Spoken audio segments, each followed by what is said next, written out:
এটা একটা মস্ত বড় শক্তি। প্রথম অধ্যায় যেভাবে আমরা কাটালাম,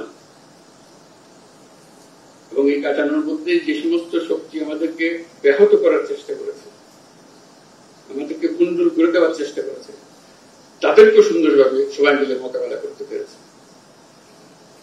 দ্বিতীয় পর্ব এই হাঙ্গামা হবে,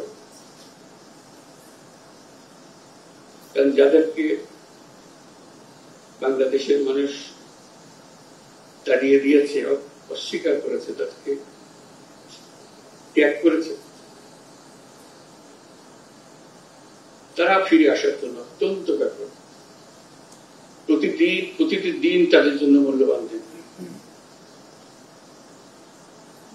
দেরি হলে তাদের জন্য অসুবিধা।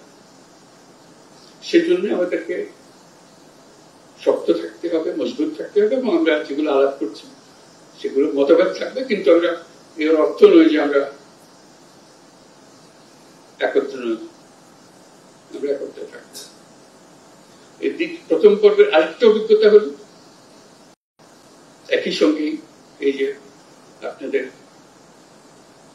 সমর্থন, জনগণের সমর্থন ছাড়া আন্তর্জাতিক বিশ্বের সমর্থন। আপনারা হয়তো লক্ষ্য করেন সারা পৃথিবী জুড়ে আমাদের প্রতি একটা বড় রকমের সমর্থন গড়ে উঠেছে, যে কারণে অপর পক্ষ সুবিধা করতে পারছে, পদে পদে ব্যাহত হচ্ছে। যেখানে যাই বহু গল্প রচনা করেছে, সে গল্প টিকাইতে পারতেছে।